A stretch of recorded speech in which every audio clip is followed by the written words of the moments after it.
Hello students. पिछले lecture में हमने अवकल समीकरण का हल ज्ञात करना, इसमें CF ज्ञात करने की कुछ विधियां पड़ी थी। एक बार हम रिवाइज करते हैं इस चीज़ को थोड़ा सा। हमने कहा था कि कोई भी अवकल समीकरण दिया हुआ है, मान लीजिए किसी भी अवकल समीकरण का रूप है, जैसे शॉर्ट में लिख देता हूँ मैं कि वो D में बहुपद बनता है, तो FD/y बराबर, और सामने कोई भी अचर भी हो सकता है या x का कोई पद भी हो सकता है। ठीक है, ये एक अवकल समीकरण का हमने व्यापक रूप लिया। अब हम इसमें एक चीज़ देखें, पिछले लेक्चर में हमने पढ़ा था कि यदि यहाँ पर अचर 0 है, पहले तो हम इस पर चर्चा करें कि इसका जब हल ज्ञात करना हो तो हल में एक तो हमें ज्ञात करना पड़ता है सबसे पहले CF, जिसको हम कहते हैं पूरक फलन। एक होता है विशिष्ट समाकल, जिसको हम कहते हैं शॉर्ट में PI, और एक होता है GS। जो GS है वो किसके योग से बनता है, अर्थात अलग से कुछ निकालने की आवश्यकता नहीं है, CF और PI को जोड़ के ही व्यापक हल बनता है। ठीक है, ये पूरक फलन, और ये हो गया हमारे पास विशिष्ट समाकल। तो हम देखते हैं, एक चीज़ हमने चर्चा की थी कि कोई भी अवकल समीकरण दिया हुआ उसमें ये दो चीज़ें निकलती है, CF और PI, दोनों एक साथ हमेशा निकलेंगे। पर अब हमने एक विशेष चीज़ पढ़ी थी, यदि QX की जगह अचर है, 0 हो या कोई संख्या हो, तो उसमें हमेशा CF निकाला जाता है। केवल हमने कुछ 2-3 उदाहरण भी पढ़े थे, केवल CF निकाला जाता है, और वो CF ही क्या होता है, व्यापक हल। PI क्यों नहीं निकाला जाता? क्योंकि यहाँ यदि अचर या 0 होगा तो उसका PI हमेशा 0 प्राप्त होगा, तो PI यदि निकालोगे तो भी उससे निकालने से कोई उसका औचित्य नहीं है, इसलिए वहाँ CF ही व्यापक हल माना जाता है। अब देखिए, अब PI कब निकालना उचित रहता है? पिछली बार हमने पढ़ा FDY बराबर 0, इस प्रकार से हमने कुछ एग्जाम्पल लिए थे। अब जो हम एग्जाम्पल लेंगे वो FDY बराबर QX इस फॉर्म का रहेगा। अब इसमें हम एक चीज़ नोट करें कि CF तो पुरानी विधियों से ही इसमें भी निकालना है, बराबर में 0 रख के निकालना है, लेकिन PI के लिए इसमें अलग से और निकालना हमें पड़ेगा। अब हम करते हैं कि PI निकालेंगे कैसे। तो इसमें एक सूत्र आपको महत्वपूर्ण है, वो याद रखना है, वो व्यापक सूत्र है जो लगभग सभी जगह आप प्रयुक्त कर सकते हो। हालांकि ये व्यापक सूत्र है, इसका सवाल कुछ बनते हैं कुछ नहीं भी बनते, क्योंकि इसमें आगे हम कुछ विशिष्ट विधियां पढ़ेंगे, वो विशिष्ट विधियों से संबंधित ही सवाल आता है। और स्टूडेंट सभी नोट करेंगे कि विशिष्ट विधियों का सवाल हर साल निश्चित रूप से आता है, इनमें से एक सवाल आपका बनेगा। तो हम सबसे पहले पढ़े जो FD है, कोई भी FD दिया हुआ है, मतलब D में कोई भी बहुपद है, फंक्शन है, फलन है, उसका हम ये माने कि उसको हम एक पदीय गुणनखंड में हम उसके टुकड़े करेंगे। FD बराबर D माइनस अल्फा, 2 भी हो सकते हैं, 3 भी हो सकते हैं। तो हम सबसे पहले देखें कि y बराबर यदि हम निकालते हैं तो y बराबर क्या निकलेगा, FD, इस प्रकार से।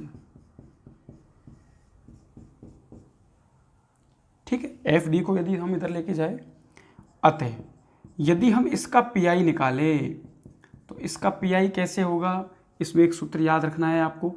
FD है, या इसकी जगह हम क्या भी लिख सकते हैं, चूंकि D माइनस अल्फा माना है तो 1/D माइनस अल्फा, एक घात का ये क्या बन चुका है हमारे पास, गुणनखंड।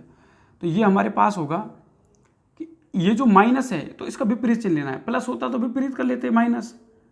तो E की पावर में सबसे पहले अल्फा है ये, ठीक है, तो एल्फा x समाकल और QX, और इसमें डॉट होगा E की पावर माइनस अल्फा x और dx।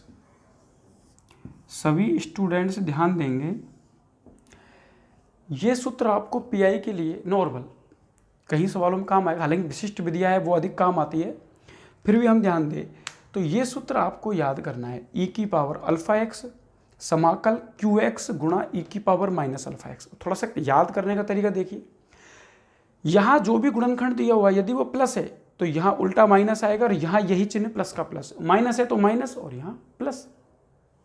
ठीक है, इसके बाद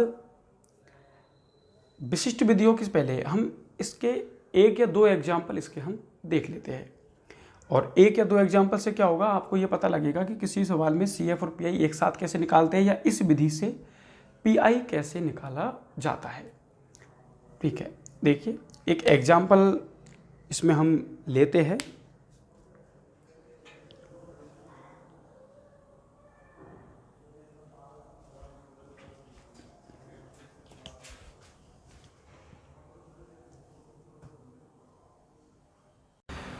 देखिए स्टूडेंट्स, अब हम एक एग्जाम्पल के द्वारा CF और PI को दोबारा उसको ढंग से उसको समझ लेते हैं, उसकी विधि को। देखिए सामने सवाल दिया हुआ है, तो सबसे पहले हम लिखेंगे वही दिया हुआ समीकरण। मैंने कहा जब भी दिया हुआ समीकरण लिखेंगे तो शॉर्ट रूप में इसको लिखेंगे हम। क्या दिया हुआ है, d² - 5d + 6 = e 4x। ठीक है, सबसे पहले इसमें क्या निकालना है हमें, इसमें निकालना है CF। तो CF के लिए वही विधि, अभी इसको ध्यान नेगलेक्ट कीजिए, यहाँ शून्य है तो CF ही हल है। अब शून्य नहीं है, कोई x का पद है तो CF ये दोनों निकालने।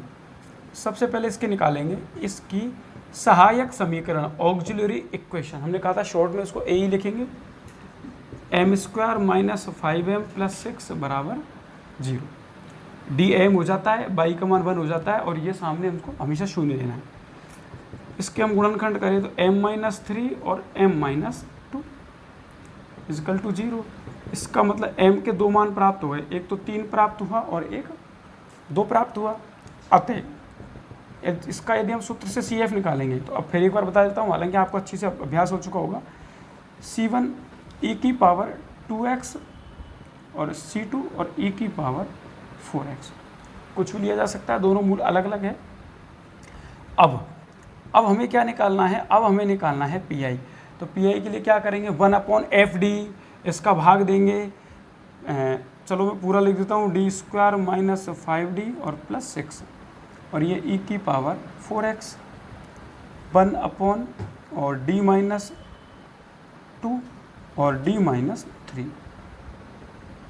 अब हमें एक चीज़ थोड़ा सा यहाँ समझने की है कि हमने जो अभी सूत्र विधि पढ़ी थी, वहाँ केवल एक ही गुणनखंड था। अब यहाँ 2 गुणनखंड है, तो हम यहाँ समझ लेते हैं। इसको क्या करना है, हम ऊपर कुछ जोड़ तोड़ के इसको अलग अलग कर सकते हैं। तो यदि हम देखें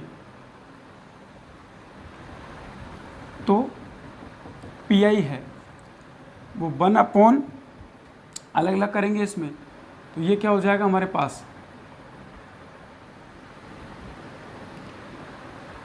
d-3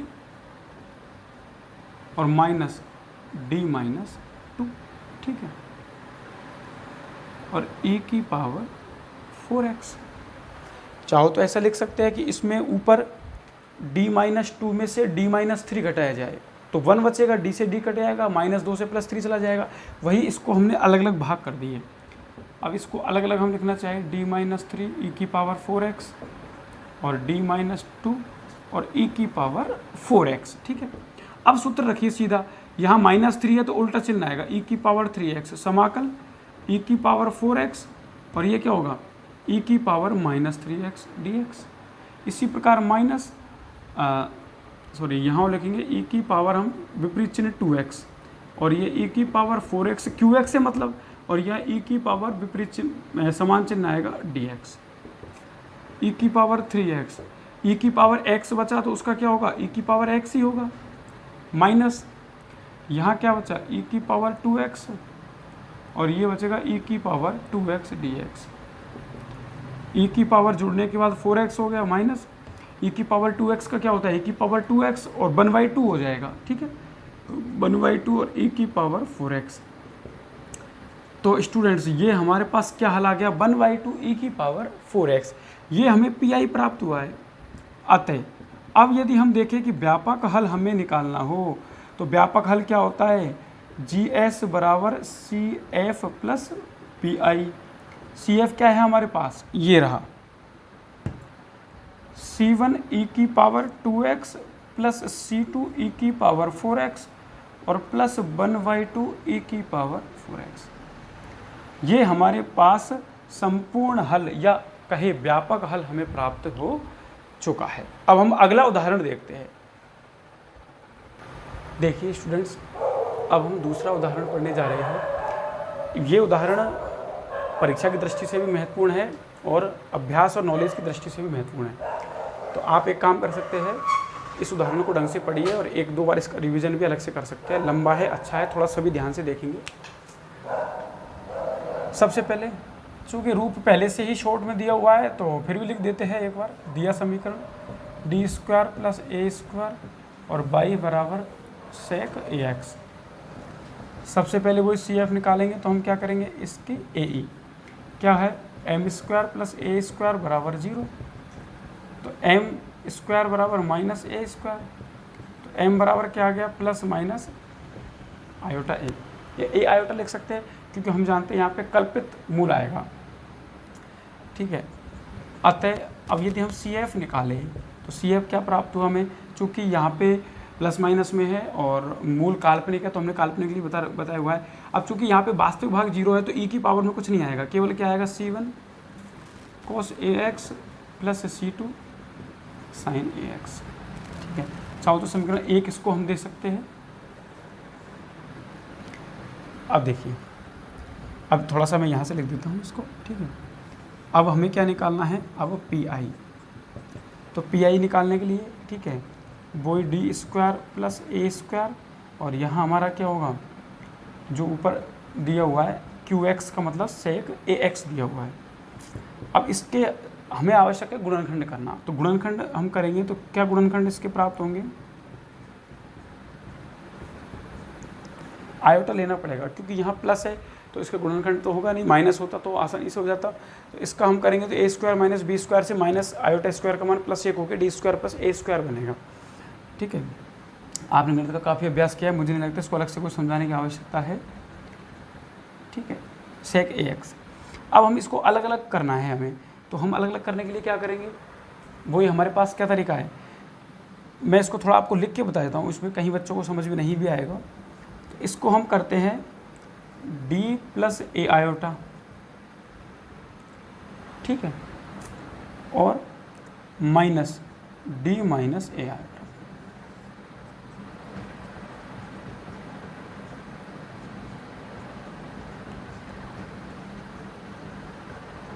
इसमें यदि हम ध्यान दें, डी से डी कट रहा है और माइनस माइनस प्लस होकर ये दोनों जुड़ रहे हैं, तो हम एक काम यदि हम यहाँ करें कि 2a आयोटा का भाग दे, तो इसका मतलब यहाँ वही कटने पिटने वाला एक बचेगा, मतलब हमने कुछ नहीं किया, लेकिन इसका फ़ायदा ये होगा कि ये अलग अलग हो जाएगा। यहाँ देखिए, अब 2a आयोटा चलने दीजिए, अब हम इसको अलग से भाग देंगे तो 1/d माइनस ए आयोटा माइनस 1/d प्लस ए आयोटा, और ये हमारा है सेक ए एक्स। इसको अलग अलग करेंगे अब, ठीक है।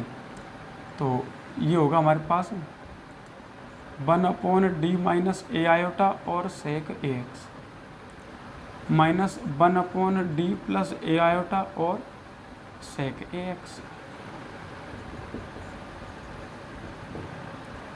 अब सूत्र लगाते हैं इस पर, ठीक है। यहाँ माइनस ए आयोटा है तो यहाँ क्या आएगा, ई की पावर आयोटा ए एक्स समाकलन सेक ए एक्स और ई की पावर माइनस आयोटा ए एक्स, ठीक है, माइनस ई की पावर माइनस ए आयोटा एक्स या आयोटा ए एक्स लिख सकते हैं, और सेक ए एक्स और ई की पावर आयोटा ए एक्स,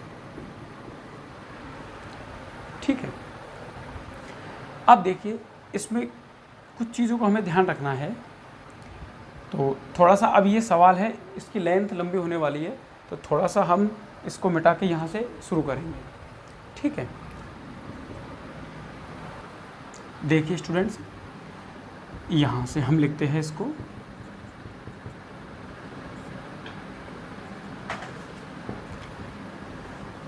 ये ई की पावर आयोटा ए एक्स, देखिए ये ई की पावर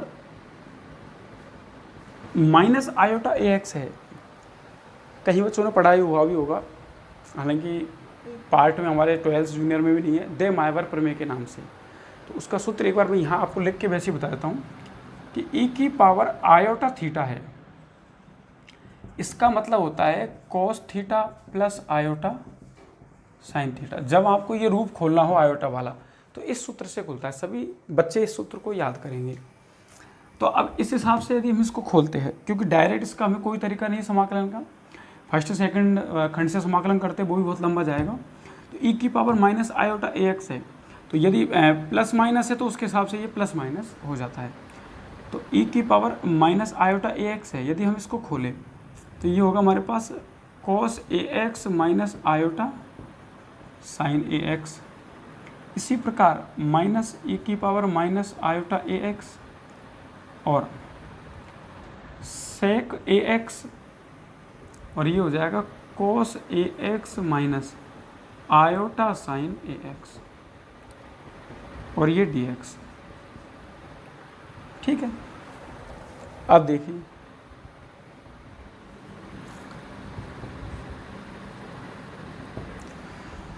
थोड़ा सा हम यहाँ दृष्टि डालें तो ये अंदर यदि इसका हम गुणा करेंगे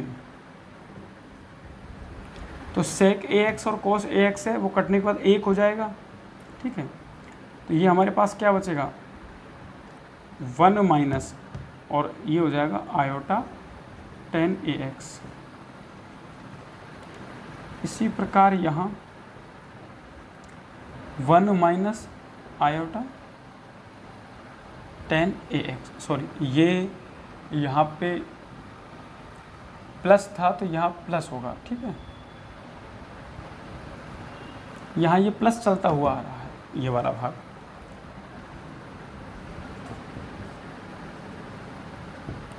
अब यहाँ ध्यान देंगे, अब इसका समाकलन करिए।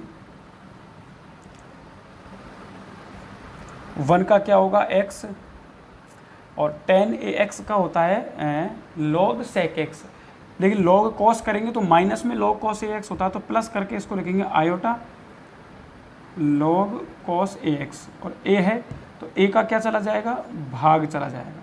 ठीक है, उसी प्रकार इसका क्या होगा 1, और ये प्लस ही रहने दे इसको हम, तो ये क्या हो जाएगा हमारे पास आयोटा अपॉन a, और ये हो जाएगा log sec ए एक्स। देखिए यहाँ ऐसा करते हैं, दोनों को कॉस में ही लेने में अच्छा रहेगा। ठीक है, आगे जोड़ने घटाने के हिसाब से भी, तो इसको ऐसा करते हैं हम, इसको यदि कॉस करेंगे तो कॉस में माइनस सिग्न आता है, तो माइनस होके, और ये हमारा क्या हो जाएगा cos ए एक्स। या तो दोनों को कॉस में रखो या दोनों को सेक में रखो, वो ज़्यादा अच्छा रहेगा। देखिए अब यहाँ हम देखें, सॉरी 1 का समाकलन है वो x हो गया, तो ध्यान देंगे थोड़ा सा। 1 का x और टेन ए एक्स का होता है log sec ए एक्स, लेकिन यदि हम चिन्ह बदल के लिखना चाहें तो उसको माइनस log cos ए एक्स कर सकते हैं, इसलिए माइनस से प्लस हो गया और प्लस का माइनस। अब देखिए इसमें से यदि x कॉमन लें तो क्या बचेगा e की पावर आयोटा ए एक्स और माइनस e की पावर माइनस आयोटा ए एक्स। इसी प्रकार इन दोनों में से यदि हम कॉमन लें तो आयोटा अपॉन ए और log cos ए एक्स कॉमन आएगा, तो क्या बचेगा हमारे पास e की पावर आयोटा ए एक्स और माइनस माइनस प्लस, तो ये हो जाएगा हमारे पास प्लस e की पावर माइनस आयोटा ए एक्स। अब सभी स्टूडेंट्स थोड़ा सा देंगे, केवल कैलकुलेशन है वो इसमें ध्यान रखना है, बाकी सवाल और विधि बिल्कुल इसकी सरल है। अब यदि यहाँ देखें हम तो e की पावर आयोटा थीटा और e की पावर माइनस आयोटा थीटा को यदि हम खोलते हैं तो यहाँ एक सूत्र बनता है आयोटा थीटा प्लस e की पावर माइनस आयोटा। इन दोनों को जोड़ते हैं तो हमारे पास सूत्र बनेगा 2 cos थीटा और e की power iota theta minus e की पावर माइनस आयोटा थीटा, तो ये माइनस माइनस प्लस होगी, ये हमारा बनेगा 2 आयोटा साइन थीटा, 2 आयोटा। ठीक है, तो इसको यदि हम ध्यान दें तो यहाँ माइनस वाले में 2 आयोटा बनेगा, तो ये बनेगा हमारे पास 2। अब चूँकि देखिए आयोटा तो आएगा ही, आयोटा एक्स और ये ए एक्स है, तो क्या बचेगा हमारे पास साइन ए एक्स। इसी प्रकार प्लस आयोटा अपॉन ए log cos ए एक्स, यहाँ प्लस वाला है तो कटने के बाद 2 cos थीटा बचेगा। इसका मतलब यदि हम देखें तो ये 2 cos ax बनकर आता है। अब देखिए एक लाइन का और है इसमें हल, तो मैं यहाँ थोड़ा सा समझा देता हूँ, ठीक है। सभी देखेंगे स्टूडेंट्स, इसको अंदर दीजिए भाग, तो 2 आयोटा से 2 आयोटा कटने के बाद x अपॉन a और ये साइन ax। इसी प्रकार प्लस आयोटा से आयोटा कटने के बाद 1 अपॉन 2 a स्क्वायर, सॉरी 2 से भी 2 कट जाएगा तो 2 नहीं रहेगा, ये 2 से 2, तो केवल क्या बचेगा 1 upon a square cos ax और log cos ax। ये समीकरण 2, मतलब हमें पी प्राप्त हो चुका है। अतः हम यदि हल देखेंगे व्यापक हल, तो व्यापक हल GS बराबर क्या होता है CF प्लस PI। GS भी लिख सकते हैं या फिर इसको हम बाई से भी लिख सकते हैं, क्योंकि बाई का ही मान ज्ञात करना है इसमें, तो ये बाई भी हो जाएगा CF प्लस PI। तो दोनों को जोड़कर जो लिखेंगे वो हमें क्या प्राप्त होगा, व्यापक हल। ये आप आराम से इसको समझ सकते हैं, ठीक है। यहाँ थोड़ा जगह की कमी इसलिए मैं लिख के नहीं बताऊँगा, पर आप इसको समझ सकते हैं कि CF और PI को जोड़ने पर जो पूरा हल बनेगा वो हमारा क्या प्राप्त होगा, दिए हुए अवकल समीकरण का व्यापक हल प्राप्त होगा। इस प्रश्न में थोड़ी सी कैलकुलेशन लंबी है, तो सभी स्टूडेंट्स इसको 2-3 बार रिवाइज करके मेरी वीडियो को इसको देख सकते हैं। और इसके बाद हम पीआई की विशिष्ट विधियों का अध्ययन करेंगे कि ये जो सवाल है, क्या सभी सवाल इतनी लंबी विधि से होंगे, नहीं, इनको सरल बनाने की जो कुछ विधियां हैं उनका अध्ययन हम आगे करेंगे।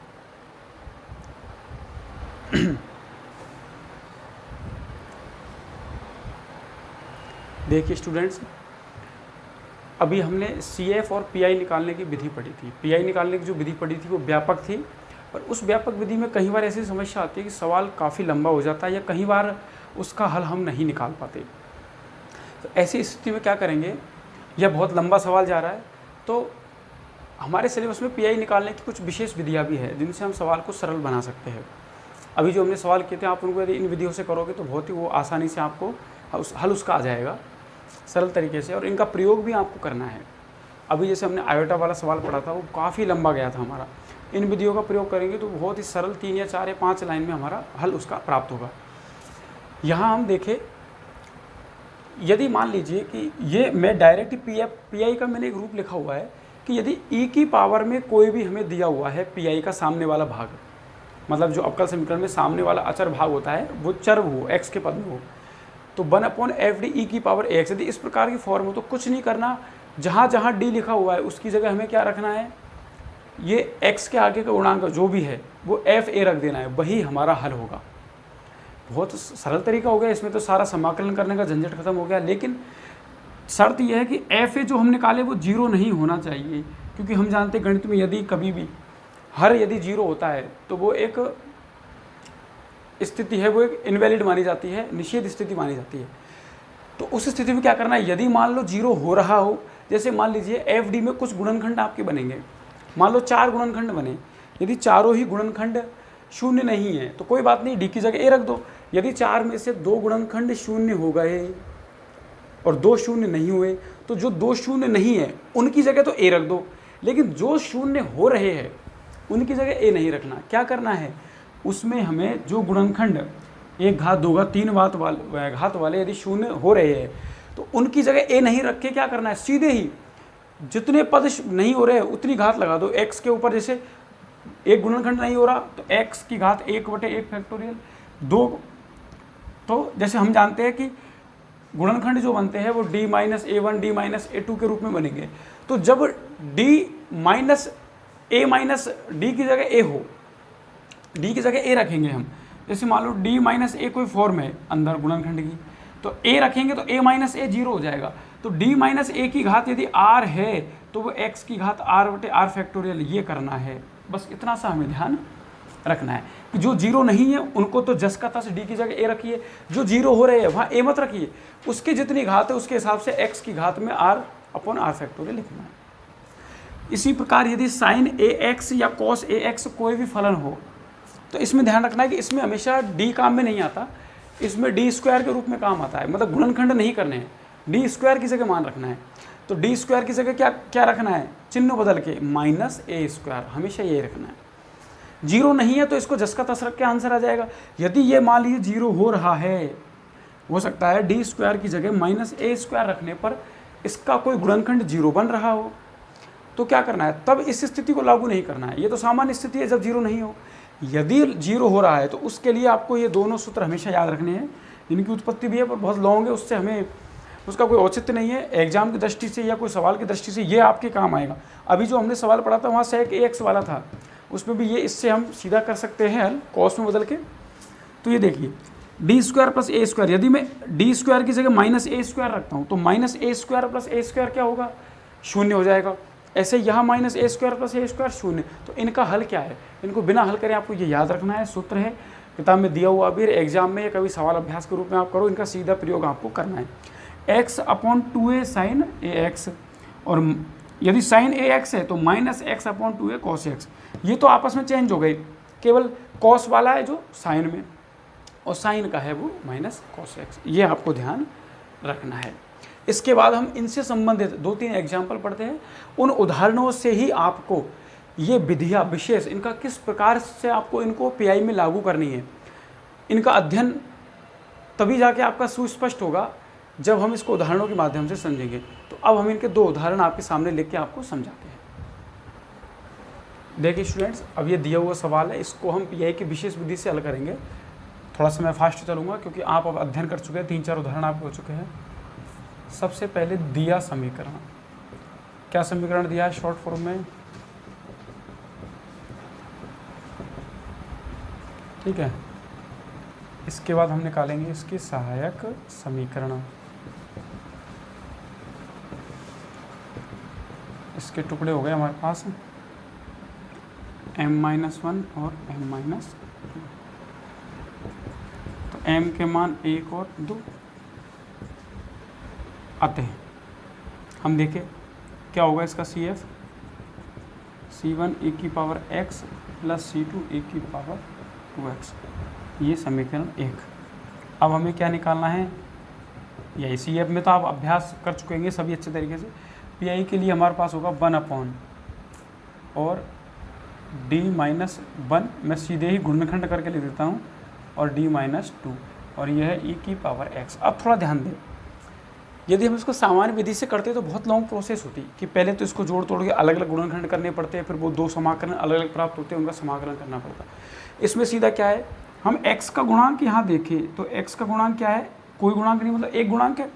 तो 1-2 ये 0 नहीं होगा, लेकिन 1-1 ये 0 हो रहा है।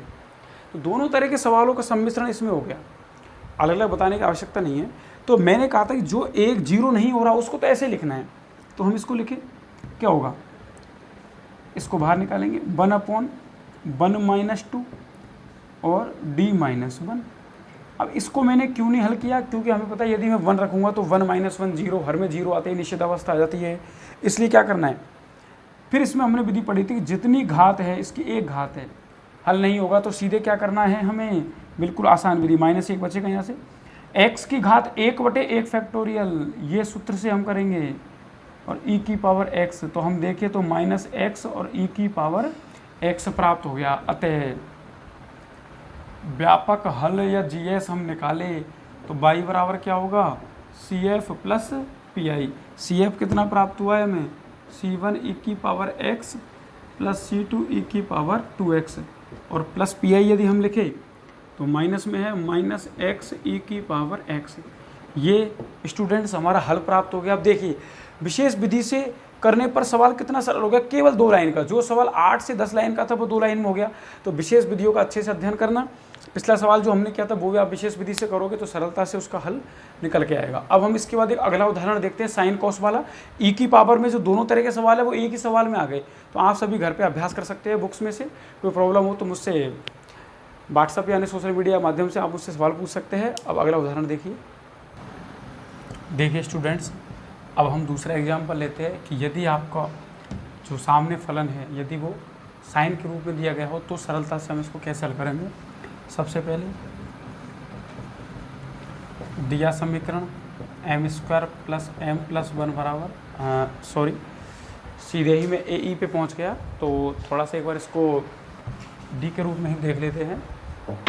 देखिए दिया समीकरण D square plus D plus 1 और बाई बराबर साइन 2x। फिर निकालेंगे इसके बाद इसकी ऑक्सिलरी इक्वेशन, तो वो यहाँ प्राप्त होगी M square plus M plus 1 बराबर 0। चूँकि 1 प्लस ओमेगा स्क्वायर बराबर 0 वाली फॉर्म है, इस प्रकार पहले भी एक सवाल आ चुका है जब हमने सी एफ पढ़े थे और कहा था इसको याद भी रखना हमेशा। इसका जो हल होगा वो हमेशा क्या प्राप्त होगा, -1/2 प्लस माइनस आयोटा √3/2। एक ओमेगा का मान होता है, एक ओमेगा स्क्वायर का मान होता है, दो मूल लिख लेंगे, दो घात का है। अब हम पी आई निकालते हैं। पी आई निकालने के लिए 1/d square plus D plus 1, sorry थोड़ा सा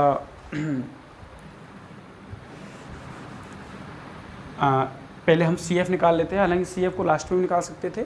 तो देख लीजिए एक बार, अतः सी एफ क्या होगा, चूँकि ये कल्पित मूल है और यहाँ पर तो ये होगा e की पावर सबसे पहले -1/2x, ठीक है, और C1 कोस √3/2x plus C2 sign √3/2x। समीकरण 1, ये हमें CF प्राप्त हो चुका है, ठीक है, ये हमने CF के लिए पढ़ा था पहले, कल्पनीय मूल है। अब हम निकालते हैं PI।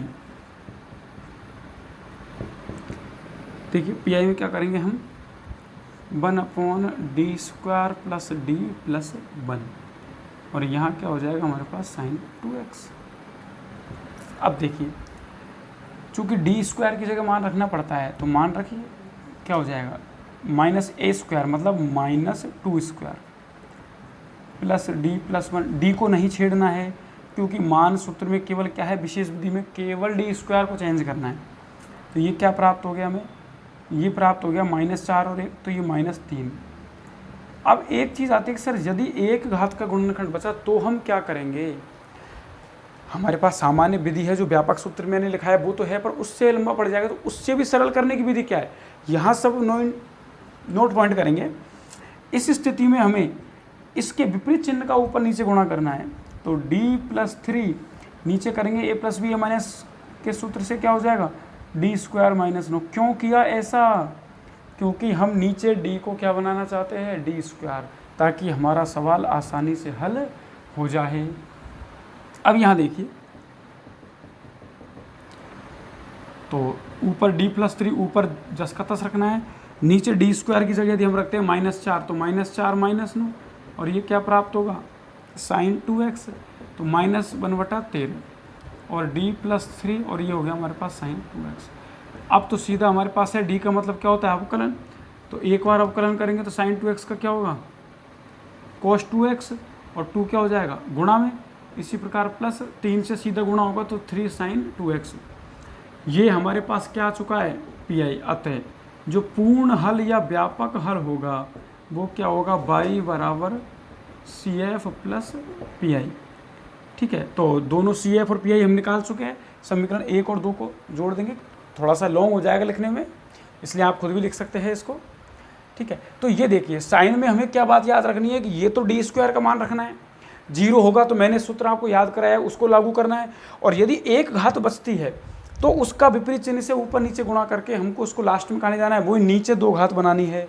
फिर 2 घात में मान रखने के बाद नीचे का तो सरल हल हो जाएगा, ऊपर का एक अवकलन है जो बचेगा वो आसानी से हम उसको हल कर सकते हैं। ये विशेष विधि है, इससे सवाल है वो क्या हो जाता है, आसान हो जाता है।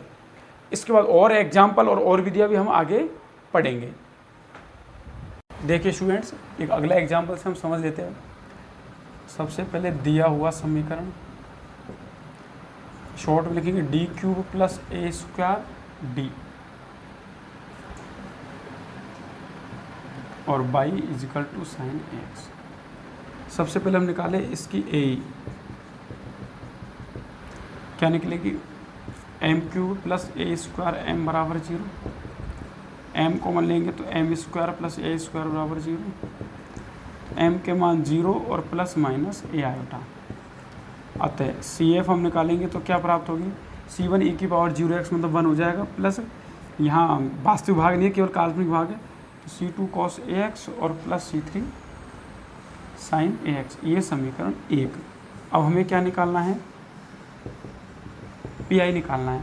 तो 1/d कॉमन आ जाएगा, तो d² प्लस a² और ये हो जाएगा sin AX। अब हम एक चीज़ नोट करें यहाँ पे, हमने कहा था यदि d² की जगह यदि -a² मतलब d² प्लस a² आने का मतलब है कि 0 हो रहा है, तो इसको हल नहीं करना है। तो सबसे पहले क्या करेंगे, इसकी जगह सीधा हमने जो मैंने कहा था मान याद रखना है, हमेशा उसको सीधे ही लागू करना है। तो sin AX का क्या था हमारे पास, -x/2a और cos AX, ये मान आया था। तो अब यहाँ हम थोड़ा सा देखेंगे, चूँकि ये अचर है -1/2a, इसको बाहर निकाल लीजिए। और d का मतलब अवकलन होता है, तो 1/d का मतलब क्या होता है, समाकलन, मतलब अंदर वाले पद का समाकलन है। तो मैं चिन्ह से लिख देता हूँ ताकि स्पष्ट हमें दिखाई दे, x cos AX और ये क्या हो गया dx, ठीक है। PI चल रहा है हमारा निकालने के लिए, खंड से समाकलन से करेंगे, फर्स्ट सेकंड से, ठीक है। तो आइलेट से यदि हम देखें तो ये फर्स्ट है और ये सेकंड, तो फर्स्ट को बाहर रखेंगे, तो cos AX का क्या होगा, समाकलन sin AX अपॉन a। इसी प्रकार माइनस इसका अवकलन करेंगे फर्स्ट का, फिर इसका समाकलन करके एक बार और करेंगे, तो ये क्या हो जाएगा, वो 1/a और ये हो जाएगा sin AX और dx। फिर देखिए -1/2a x upon a sin AX, इसका पुनः एक बार करेंगे तो साइन का क्या होता है माइनस cos x, तो ये प्लस में हो जाएगा a², नीचे a और a आ जाएगा cos AX, ठीक है। तो ये प्राप्त हुआ, हमें अंदर गुणा करेंगे तो x upon 2a² sin AX और -1/2a³ और ये हो जाएगा cos AX। स्टूडेंट्स, ये हमें क्या प्राप्त हुआ है, PI प्राप्त हुआ है। ध्यान देने की बात केवल ये है कि जहाँ 0 नहीं है उसको तो सीधे सूत्र से लागू करना है, और ये हमने कहा था इसको सीधे याद रखना है। मैं इसको हमने यहाँ लिख दिया, और बिल्कुल सामान्य विधि थी इसलिए थोड़ा सा मैंने इसको जल्दी किया है। आप आराम से इसको देख देख के समझ सकते हैं, मुझे नहीं लगता इसमें कोई समस्या आई होगी। अब इन विशेष विधियों के कारण से आप जितने भी आपके अभ्यास के सवाल है प्रश्नावली में या उदाहरण है, उनको आप घर जाके हल कर सकते हो। अतः इसका जो व्यापक हल प्राप्त होगा y बराबर CF को जोड़े हम, तो CF क्या है हमारा, C1 plus C2 cos AX plus C3 sin AX, और प्लस PI को हम जोड़े तो -x/2a² sin AX और -1/2a³ और cos AX, ठीक है। ये हमारा संपूर्ण हल प्राप्त हो चुका है।